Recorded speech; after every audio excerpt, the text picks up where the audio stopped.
પ્રધાનમંત્રી આવાસ યોજનાના મકાનો બનાવવામાં અને આપવામાં એટલા માટે આવતા હોય છે કારણ કે તમામ જે ગરીબ મધ્યમ વર્ગીય લોકો હોય તેમને ક્યાંક ને ક્યાંક રહેવાની વ્યવસ્થા પૂરી પાડવામાં આવે, પરંતુ ગોતા વિસ્તારમાં આવેલા વીર સાવરકર હાઇટ્સ નામની આ જે પ્રધાનમંત્રી આવાસ યોજનાની 2017ની સ્કીમ છે, જેમાં 1660 જેટલા આશરે મકાનો આવેલા છે, તે મકાનોની એક ઘટના સામે આવી છે કે અહીંયાના ચેરમેન સેક્રેટરી દ્વારા લગભગ 15 કરોડનું કૌભાંડ કરી હવે તે લોકો મકાન વેચીને ફરાર થઈ ગયા છે.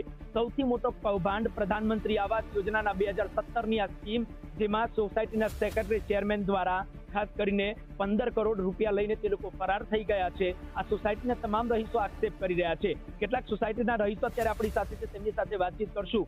શું કહેવા માંગશો? આ સોસાયટીની અંદર અત્યારે તમામ લોકો ભેગા થયા છો, કયા પ્રકારની ઘટના?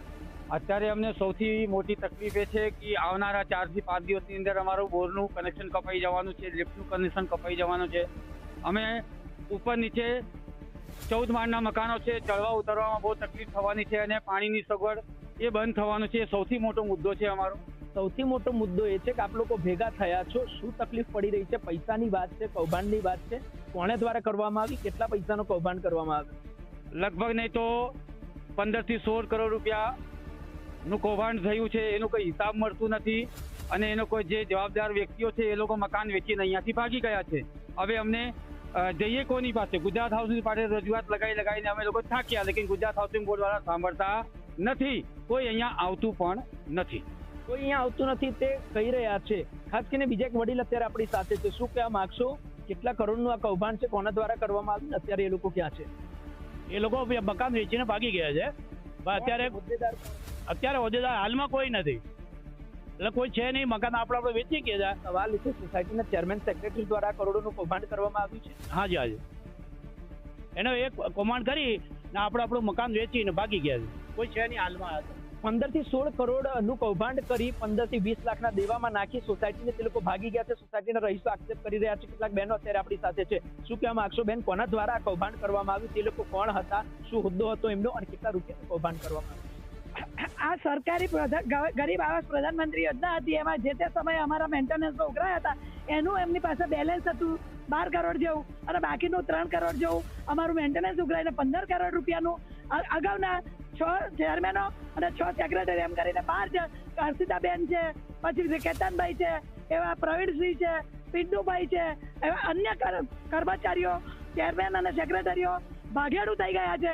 એમણે પોતાના મકાનો વેચીને જતા રહ્યા છે અને એમનો ભ્રષ્ટાચાર ખુલ્લો પડી ગયો છે. એટલે એ લોકો પોતાના 15 કરોડનું કૌભાંડ કરીને આ દુનિયામાં રહ્યા નથી. શું કહેશો? ખાસ કરીને પ્રધાનમંત્રી આવાસ યોજનાની સરકારી સ્કીમ છે. સરકારી સ્કીમમાં મોટા ભાગે ગરીબ લોકો રહેવા આવતા હોય, તેમની સાથે છેતરપિંડી કેટલો મોટો પ્રશ્ન? આ ગરીબ આવાસ યોજનાની સાથે આ લોકોએ ચેરમેન સેક્રેટરીએ ખૂબ મોટો ભયંકર છેતરપિંડીનો પ્રશ્ન કર્યો છે અને ઉચાપત પણ આટલી મોટી ક્યારે અમે દુનિયામાં જોઈ નથી, એવી મોટી ઉચાપત થઈ છે. આ ગરીબ ખાસ કરીને શું કહેવા માંગશો? આપના સોસાયટીમાં ઘટના બની છે, પોલીસ ફરિયાદ કરવામાં આવી છે ખરા? હા, ઘણી વખત પોલીસ ફરિયાદ કરવામાં આવી છે. કેટલી વખત એજીએમ બોલાવીને પ્રશ્ન હલ કરવાનો કોશિશ કરી છે, પણ આ કોઈ જવાબ આપવા તૈયાર જ નથી. અને જે પૈસાની જે બાબતમાં છે એ આ પાણીની સમસ્યા, લાઇટ બિલની સમસ્યા, હવે અમે શું કરશું એનો પ્રશ્ન ઉભો છે. ખાસ કરીને તમે શું કહેવા માંગશો આ ઘટના?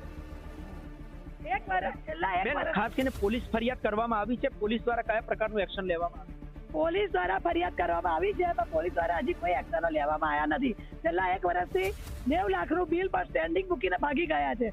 અત્યારે અમારી સોસાયટીના ગરીબ આવાસ યોજનાના ગરીબ લોકોને 90 લાખ રૂપિયા ભરવા પણ તકલીફ પડે એવું પરિસ્થિતિ. પોલીસ શું કહી રહી? પોલીસ એવું કહી રહી છે કે હાઉસિંગ બોર્ડનો પ્રશ્ન છે, હાઉસિંગ બોર્ડ આ કાર્ય કરશે. અને હાઉસિંગ બોર્ડના ચેરમેન, હાઉસિંગ બોર્ડના કમિશનર તથા એસ્ટેટ મેનેજરો પણ મિલીભગત થઈને આ ચેરમેન સેક્રેટરીઓને સાથ આપી અને એમણે પણ ખાયકી કરી છે.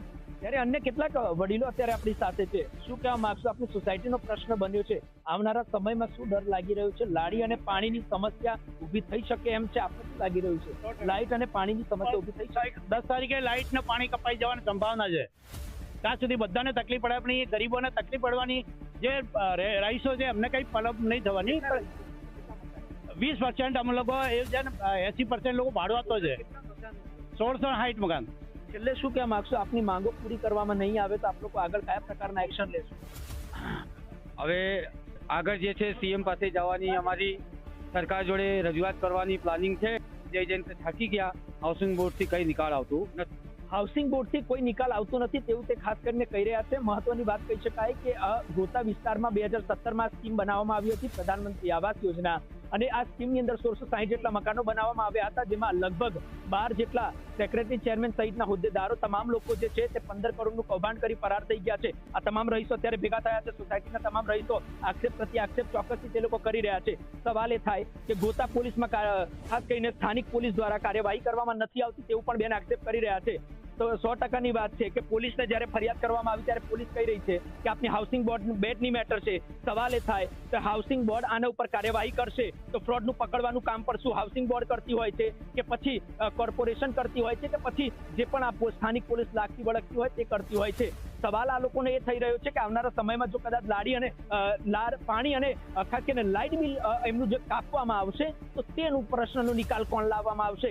કારણ કે હજુ સોસાયટી દેવામાં આવશે તેવું તે કહી રહ્યા છે. તકલીફ તમામ પ્રકારની તે લોકોને પડી રહી છે. સોસાયટીના તમામ જે લોકો 15 કરોડનું કૌભાંડ કરી ફરાર થઈ ગયા છે તેવો આક્ષેપ તે લોકો કરી રહ્યા છે. તે લોકો અત્યારે અહીંયા મકાન વેચી લઈથી ફરાર થતા જોવા મળી રહ્યા છે.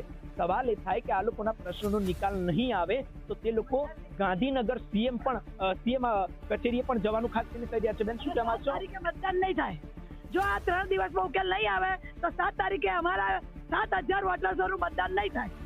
7000 વોટર્સનું મતદાન નહીં થાય તેવું બેન કહી રહ્યા છે. મહત્વની વાત છે. ક્ષત્રિય સમાજ જ્યારે ઉગ્ર બન્યું હોય ત્યારે ક્યાંક ને ક્યાંક અત્યારે પોલિટિક્સની અંદર પણ મોટું વંટોળ ક્યાંક ને ક્યાંક જોવા મળી રહ્યું છે, કારણ કે વિરોધ પણ યથાવત જોવા મળી રહ્યો છે. પરંતુ અત્યારે સોસાયટીની આ તમામ જે આ લોકો છે તેમને ક્યાંક ને ક્યાંક તકલીફ પડી રહી છે અને એટલા માટે જ એ લોકો એકઠા જોવા મળી રહ્યા છે. કેમેરામેન રાહુલ ઠાકોર સાથે પ્રેમ ચૌધરી, ગુજરાત ન્યૂઝ, અમદાવાદ.